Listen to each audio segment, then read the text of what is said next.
Mandolin Srinivas is, and his influence. And I think I've seen that difference mentally as well as physically, what difference it's made to the way even to the way I touch the instrument, even to the way I place my fingers on it. It's made a sea change of a difference.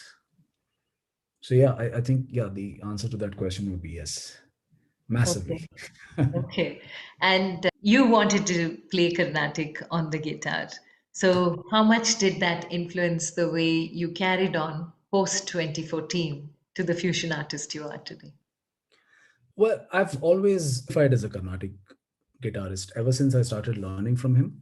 This is in the late 2000s. And even after he passed away, I've not seen myself as anything primarily other than a Carnatic guitarist. Of course, I've forayed into a lot of other things since, but the identity of me as a Carnatic guitarist remains very, very strongly with me. Okay. And that foray into that space was something which seemed like a calling. Was it an interest, or was it what Abhay and the guitar were meant to do together? I mean, I don't know what to call it, because I don't know whether to call it fate, destiny, or calling, or whatever you term it. For me, it's a simple thing of fascination. I was like, when Carnatic happened to me, I was like a kid in a toy store. Mhm. It was just absolute. I was a naive kid, and naive I use in the sense of Yeah. innocence, not in the derogatory sense. But I was like this naive kid in a toy store, and everything was fascinating me. Every little corner, if there was something to look at and something to explore everywhere. And that's what Carnatic music did to me, because it's so vast, it's so beautiful, and it's got so many alleyways that you can turn your mind into. That, I mean, even to this day, and anyone who's a practitioner of Carnatic music, or for that matter even Hindustani classical or Western classical, whatever, jazz or music, is that kind of a thing. So Carnatic happened to do it for me. It was just about the fascination of the expression, the repertoire, the raga system, the tala system of Carnatic. It just captured my fancy, and it's not let go since. And prior to this, you were somebody who was deeply into jazz. So this phase was completely into Carnatic. And where did the two meet? Did they meet to make you who you are today and what you're playing today? Yeah, quite a lot of it, because I still listen to a lot of jazz. I still listen to a lot of Western classical and Carnatic classical. So there's no day that goes by when I'm not in touch with any of these three. It's such a large part of my life that it feels very weird to, have a day where I'm not listening to either Western or jazz or Carnatic classical or something.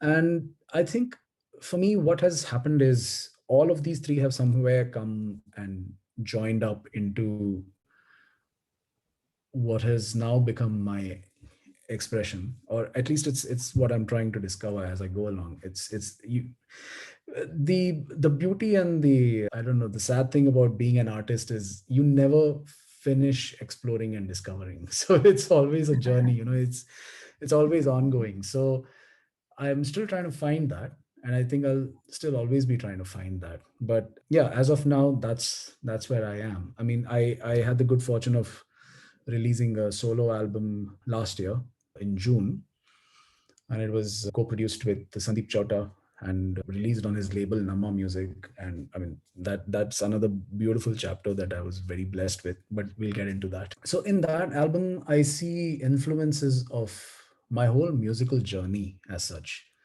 If I listen to that album now, I sit back and I realize that there are bits where there are places where you can see snippets of my rock journey, my rock days, my pop days. There are snippets of my classical days. There are snippets of my jazz days. So all of that has kind of culminated into this one form of expression. So I never wanted to kind of make an album that had one singular label or one singular texture to it. It was just a story that I wanted to tell, and if it was leading me into this particular alley, I would go into that alley, explore it, come out. It was like that. It was just a journey where I didn't have a particular destination. I just wanted to go where my mind would take me. And that's, I think, what my first album is all about. I'm now in the process of a second one, but that's going to be very different from the first. Yeah, and the first is really special all the time. And Always. if it is this journey that we are talking that you have expressed through music, I'm sure it must be a very beautiful listen to album as well. And Yeah, I love your opinion on it whenever I get oh, back. definitely. I will listen to it. I will listen to it because, the beauty of music is music crosses all borders, languages. It's all about blending somewhere in space. And Yeah, the space could be your head, it could be your heart, it could be just anywhere, the universe itself. yeah. So, when it comes to you, Abhay, post 2014, when you knew now that you're going to get on a journey without your guru, and without Mandolin, you Srinivas, you have to pursue the journey. Sometimes, like they say, when you're ready, the teacher appears. And when you're really ready, the teacher disappears. So maybe that was the time your teacher told you that you're really ready to face the world. And what happened then with your career as well? And how did it move further? And you knew somewhere that you're creating maybe a road not taken, or you're moving on a path that's going to be completely a best journey. I think so. To answer this, I would have to go back to around the time when he passed away, and it had come as a shock to the entire music fraternity, Yeah. and myself included. I mean, I remember getting a call from Ravi Chari, the sitarist, around 9 in the morning, saying that this has happened, and I was beyond broken at that time. But I remember the whole day I couldn't stop playing for some reason. I couldn't stop playing the guitar. I just kept on playing. And it was emotional, but I kept on playing. And I realized this is something now that I would have to do on my own. And that was a scary thought. It still is scary, but I think I've made my peace with it. I've kind of come to terms with that loss, but I do miss him a lot. But it's something that's part of life. I mean, there are chapters. Every life is all about chapters, and I think it was just that chapter. It was a blessed chapter, and then it came to an end, and then I had to kind of forge my own pathway. So it was at that time that I started kind of finding my own expression with what I wanted to do, what I wanted to say with the guitar, how I wanted to say it, what kind of areas I wanted to go into improvisationally and expressionally. That's where I started finding myself, because before that I'd kind of outsourced all of that to my guru. Like, you tell me what I'm supposed to play, you tell me how this is supposed to go. And now I was like, up the creek without a paddle. So I had to learn how to swim for myself. And I think that also taught me quite a lot in terms of musically where I could go with this, what I wanted to say. And most importantly, it also taught me what I didn't want to say. I think I cannot exclude that from the journey, about being very clear about what I don't want to do.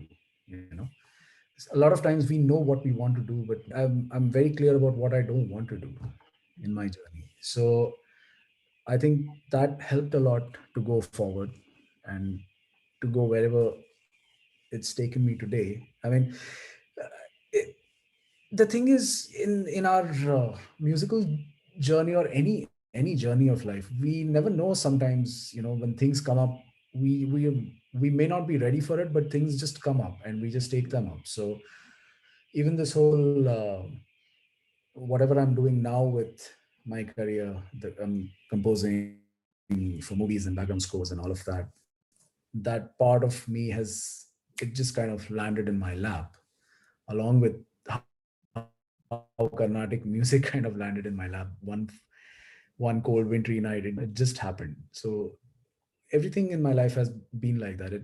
Something just happens, and then I like, oh, okay, you know what, this is interesting. Let's delve a little deeper into this and see where it takes me. So Awesome. Awesome.